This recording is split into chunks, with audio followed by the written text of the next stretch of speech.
Well, welcome to episode 95 of Women on Wealth. I'm your host, Julina Ogilvie, and today we're diving into a topic that affects every investor, often gets overlooked, and we're going to talk about taxes. And I thought it would be very appropriate given the fact that it is right after tax season and everyone is complaining about taxes. So joining me today is Kyle Farrell, Senior Investment Specialist at our firm, Principal Wealth.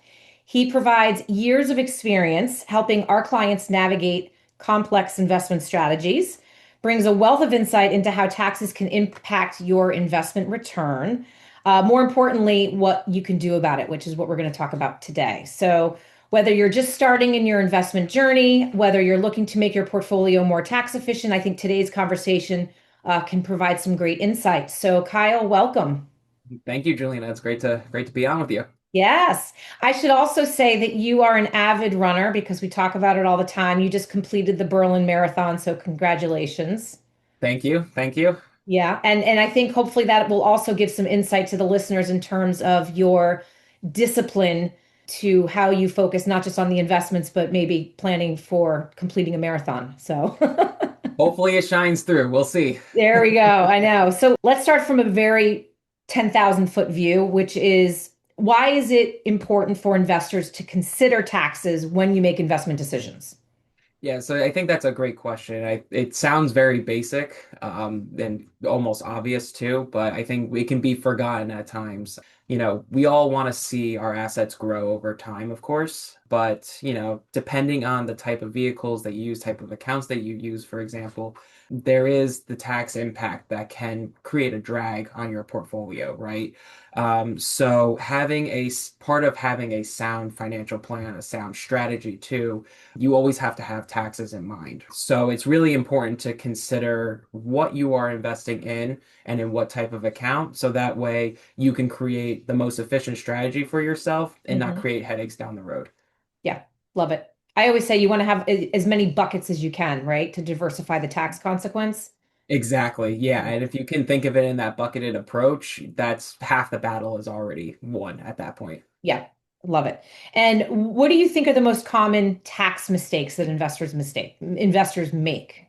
I think one of the biggest mistakes that we see all the time is when you look at certain account types, sometimes you put the wrong investment into the wrong account, right? Yeah. What I mean by that is you hold an asset that maybe is very inefficient from a tax perspective, whether it be a REIT, for example, or maybe a mutual fund holding that pays out a lot of capital gains distributions. Yeah. If you hold that asset in the wrong account, you're creating a tax impact that for a lot of us, we don't necessarily realize it until we go to file our taxes. And then our accountants come back to us and say, hey, guess what? You owe this much in taxes this year. And you say, what? That's crazy. So understanding what type of investments you hold and in what type of accounts they should be held in will help you understand better and help you create the strategy that you need to create a tax efficient, sound strategy. I should have prefaced the question by stating the fact that as our senior investment specialist, when new clients come on board to Principal Wealth, you look at their statements where they previously were, right? And so that's one of the first things we do. We look at where they previously were and we talk about, okay, this is what we would be doing for you if you were to come here. So you see these all the time. Oh yeah, Yeah. it's almost every single statement when we have somebody new come in, Yeah. wherever they may have been prior. Yes. There's something that we can find to say, wow, Yes. had we held this asset in this account rather than the other account, it actually would have created more benefit for you. And that's not even changing the makeup of the portfolio necessarily. That's just Yeah. making sure that the asset is in the right bucket, right? Thinking Yeah. about that bucketed approach. And a lot of these statements that we're looking at are coming from other advisors as well. Just wanted to put that out there. So Yeah, it's very true. you want to Even be cognizant of this. it's something that gets overlooked, and it's Yeah. not just by the regular individual. It's some advisors overlook it. Yeah. It's everywhere. Well, thank you for saying that. And so, next question. So then what are some tax efficient strategies that people often overlook as well. Yeah, so I think one of those strategies, like we mentioned before, right? It's sometimes the best strategy is the one that you don't execute on, right? And what I mean by that is if you can avoid holding some of these tax inefficient assets in the Hmm. wrong bucket, that will help create efficiency over time. The other thing that may get overlooked too, is the type of asset that you do own. So Hmm. if you own, say, for example, like municipal bonds, for example, that's one way to generate something that's some income that's more tax efficient in your portfolio, Yeah. where you're not necessarily taking on unnecessary tax drag, you're not taking on additional tax bills at the end of the day. Hmm. Those are some ways, if you can find those type of investment strategies, Yeah. those are ways where you can kind of I don't want to say avoid necessarily, but at least reduce the impact of taxes on your Right. portfolio Right. over a long period of time. And that compounds as well, just as much as staying invested in the market compounds. Avoiding some of the tax drag will also compound in your portfolio. And so that's a great example on the bond side. Is there an example on the equity side that you can share maybe that you come across? On the equity side, one way to think about some of the tax, I guess, efficiencies, right? The type of vehicle that you actually own. So whether it be an ETF versus a mutual fund, that's one way you can actually create some sort of tax efficiency in your portfolio. Hmm. ETFs have different tax rules that they follow versus a mutual fund. Hmm. So if you own a mutual fund, typically what happens is you get paid out towards the end of the year a capital gains distribution if the fund made money over the year, which you hope they do, right? Right. Then Yeah. your assets are growing. ETFs, on the other hand, don't necessarily have to do that. So even owning an ETF for the same type of asset versus a mutual fund can Hmm. create an efficiency in your portfolio that you wouldn't otherwise have. And this is kind of a newer development, I would say, within the investing world. For a long time, it was mutual fund investing almost exclusively. Yeah. The inclusion of ETFs now into the portfolio construction process Hmm. has created immense efficiencies for Yeah. investors. So I can't overstate that. And it's not to suggest that all mutual funds are bad. Usually when I'm on this, I say, well, we at our firm, well, we look at how active the mutual fund is, right, in terms of their trading and what they could potentially create, because every mutual fund can be different. I have to say, in all fairness, since I'm staring at you on the camera, it's really you that's doing it and providing the feedback for us and our team. So, but that's part of the due diligence is understanding how active these mutual funds may or may not be, what they can possibly create, or is there something comparable on the ETF side? So, Yeah, that's a really good point, and I don't want to give off the impression that just because I said that ETFs tend to be more tax efficient than mutual funds, they should only invest in ETFs, right? There's great benefit to having active management on the mutual fund side that we sure. can always go into versus the ETF side. It's just talking specifically if we're looking in a vacuum at taxes, Yeah. ETF format does tend to work. It's important to know that you could have very similar vehicles investing the same way, but they can have completely different tax consequences. So Exactly. Yep. that is why you're so busy, Kyle. Um, so, what would you say are key differences between tax advantaged and taxable accounts?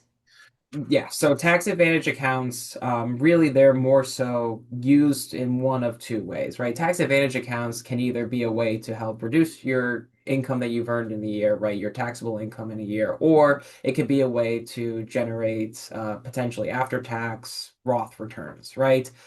For retirement. And generally speaking, it allows you to save for those future expenses, whether it be health expenses, your retirement, whatever it is. Tax advantage accounts are a great way to be disciplined and to create that kind of systematic investment into your future, right? Right. And Uh, so and so Kyle, those would be IRAs, 401ks, 529s, HSAs, right? When you talk about the different goals. exactly, yeah. So like a traditional IRA, right, you could contribute pre-tax dollars to versus a Yeah. Roth IRA, you can contribute after-tax dollars to Yep. up to a certain limit. So, those are great vehicles. And if you work for most companies, they'll offer a 401k plan. Right. So that's a way for you to automatically and systematically invest for your future and for your Yeah. retirement. They're basically tax tools in your financial toolbox, so to Right. speak, right? Okay. Taxable accounts, right? They're great as well too. It's a way for individuals to continue to invest and grow assets. Mhm. It's just in those taxable investment accounts, we need to be mindful of what are we actually putting into that bucket. And that's really what we're talking about here. We're not Mhm. necessarily talking about the retirement accounts, the IRAs, the 401ks, where we need to be mindful of certain distributions, for example. Yeah. We're more focusing right now on those taxable investment accounts because that's where you'll probably see most of your tax consequences coming from. Exactly. That's going to lead into my next question, which is such an interesting time that we're in right now because we've had 2 really good years in the markets, generating lots of capital gains for clients as they build wealth in their portfolios. And now all of a sudden we're in 2025, markets are down, there's a lot of emotion, and people go to pay their taxes and they're like, why do I have so much to pay? And so a lot of it might have to do with capital gains. So can you quickly address, the capital gain situation? Sure. So capital gains, they can come in two different forms, right? One of them is short-term capital gains. The other one is long-term capital gains. Both you end up having to pay taxes on, unfortunately, Mhm. but the way they are taxed is slightly different. So for short-term capital gains, typically that comes from investments that you've held for less than a year, and they get taxed at your ordinary income tax rate. Mhm. So tack it onto whatever you earn through your work, through other side hustles, anything like that, right? Yeah. Just tack it on top, and that's what you'll see on your taxes. For long-term capital gains, depending on how much you make in a year, they could either be taxed at 0%, 15%, or 20% at the highest end. So generally speaking, if you hold onto an asset for a long period of time, over a year, for example, you get a more favorable tax treatment when you go to sell that asset. That's at a very basic level. It obviously varies depending on how much money you make in a year, so on and so forth. But that's generally how it works. You and I were laughing before we got on because I was remembering the years ago when Robinhood was such an active conversation, and there were so many traders learning to invest that probably generated a lot of short-term capital gains, not realizing that they could be more efficient if they held it for more than a year. Yeah, it's so easy to get focused on how much money you've made in such a short period of time. It makes you Yeah, so excited and euphoric, yeah. And where short-term emotion. a short-term emotion can kick in Yeah, and cause you to do, yeah, things that you wouldn't typically do if you were thinking, yeah. with a cool, calm head. And one of those things, like you just said, is selling a security maybe a little prematurely and realizing a huge tax bill. It's unfortunate. Yep, absolutely. So thank you, Kyle. We kind of talked about some of the basics of taxes and investing. I'm going to challenge you. We're going to step it up a notch. We're going to talk about tax loss harvesting, which we are big believers of, and that's something we're talking about for our clients this year in a taxable account, given the volatility that we've seen. So, what is tax loss harvesting, and how can investors utilize it? Yeah, so tax loss harvesting, it's funny when you think of that, a lot of people will immediately think, oh, that means I just lost money, right? Like Mhm. my assets weren't growing. It's actually an interesting tool that you can use to your benefit. The greatest benefit that you can have from tax loss harvesting is it's helpful when you're trying to offset maybe some capital gains you've already realized throughout the year, right? Mhm. We've talked about this. We talk about this all the time at our firm about, the importance of rebalancing portfolios, the importance Yes, of maintaining diversification, right? Sometimes when we are doing rebalancing, right, it's almost unavoidable maybe to realize some capital gains to some extent. We try and be as tax efficient as possible, but sometimes when you have a good long run in the market, like we had in the past couple of years, right. it sometimes becomes an unavoidable consequence of rebalancing, Yep. unfortunately. So when you And have, Kyle, really quickly, rebalancing just from a very simplistic standpoint is, when you have asset classes moving up and down, like this year, right? stocks are down, let's call it, not all of them, but bonds are up, not all of them. But you have to bring back into line what your original allocation was. Right. Exactly. And Yep. so through this process, you can tax loss harvest. Is that Yes. fair?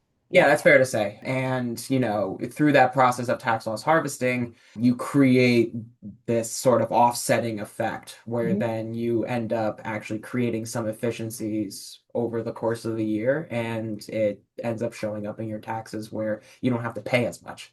Yeah. So Yeah. it's a nice tool to have in your kit when you need it.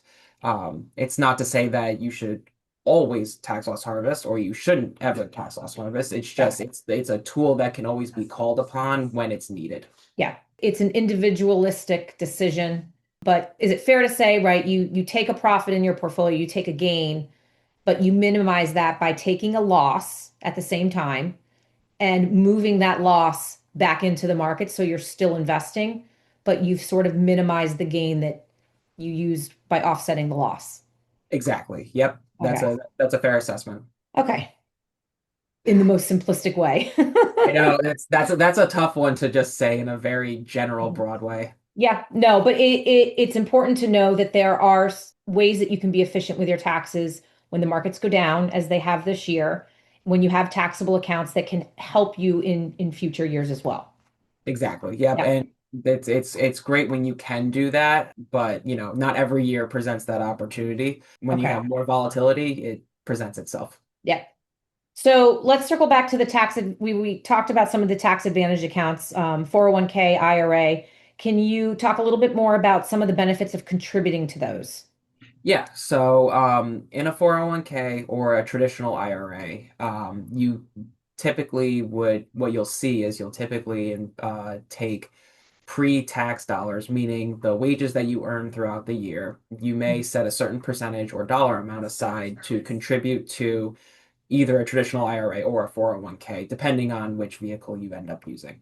And it's great for, currently when you're working because it reduces the amount of income that is actually Mm, taxable at the end of the year. However, as you go down the line and you retire and then you start drawing on that money, that's when you start paying taxes from those mhm. accounts, right? Whereas another type of vehicle, retirement vehicle, the Roth IRA, or you can make Roth contributions to a 401k. The Roth IRA is post-tax dollars. So after all your federal, state, and FICA taxes are taken out of your wages, Mhm. you can then contribute to a Roth IRA and invest like you normally would. The benefit to that is when you go and retire, you start drawing on that money, that becomes essentially a tax-free distribution to you. Yeah. So both are powerful tools in your kit. It's just a matter of which one makes more sense at the time, Yeah. right? In some conventions, if you're someone that, earns a lot of money, and maybe you're in a higher tax bracket, sometimes doing the pre-tax dollars makes a little bit more sense because it reduces your taxable income. For others, it may make more sense to contribute to a Roth account Yeah. versus a traditional IRA. It all depends on your situation. Yep. Both grow tax deferred. It's just a question of the tax timing going in or out, basically, Exactly. in a simplistic way. And that's an important one. I was just at an employee education for one of our 401ks this morning, and this was one of the questions that comes up. I think people get very confused with Roths and traditionals. So thank you. And what are the tax implications of investing in municipal bonds versus corporate bonds? This is one where I think I alluded to earlier is kind of a underseen, Yep. underappreciated sort of thing. So municipal bonds are an interesting way to get tax efficient income. Munis at a general level are exempt from federal taxes. Yep. However, if you also, own munis from the same state that you live in throughout the Yep. entire year, you can also get state and local tax benefit from that. So it's a great way to reduce the impact of some of your dollars that are being invested from federal and state taxes. Mhm. Whereas corporate bonds, it's always taxed at a federal and state level. So, you have to weigh the impact of owning one versus the other, depending on your tax bracket. Yeah. And so when you talk about some of the common mistakes earlier, you don't necessarily need municipal bonds in an IRA. Exactly. You tend to see municipal bonds if you're a high income earner in a taxable account. That's where it creates more efficiency. It's not to say Exactly. you can't or shouldn't at some point. Maybe there's value there, but for just from a pure taxation standpoint.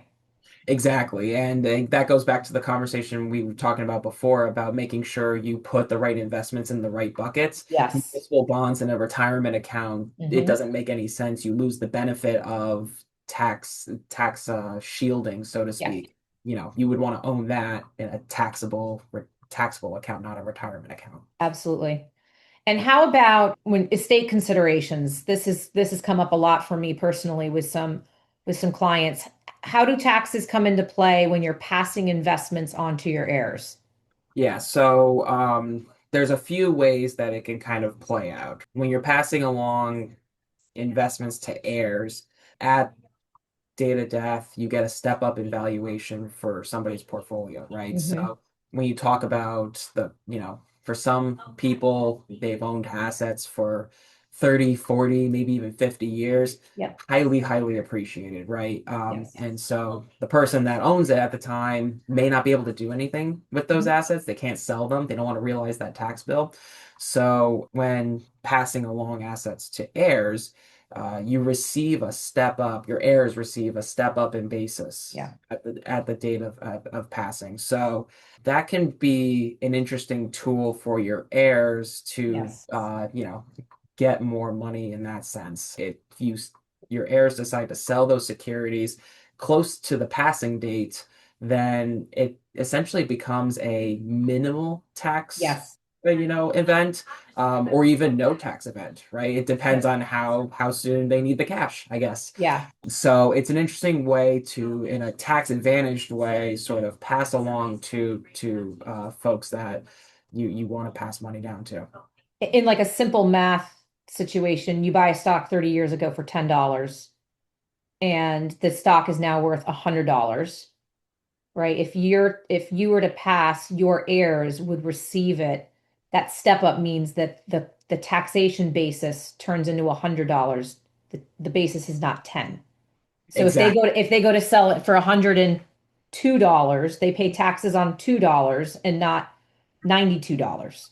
Exactly. Yeah. Yep. And I think that's a huge distinction to make. And when you start multiplying the volume and the magnitude of those dollars, it, Yes. it becomes way more meaningful. Yeah. And by the way, this is also true of your home, right? Yeah. This is not just investments. So, and again, that gets overlooked all the time. Yeah. I think a lot of people forget about that. Yep. Awesome.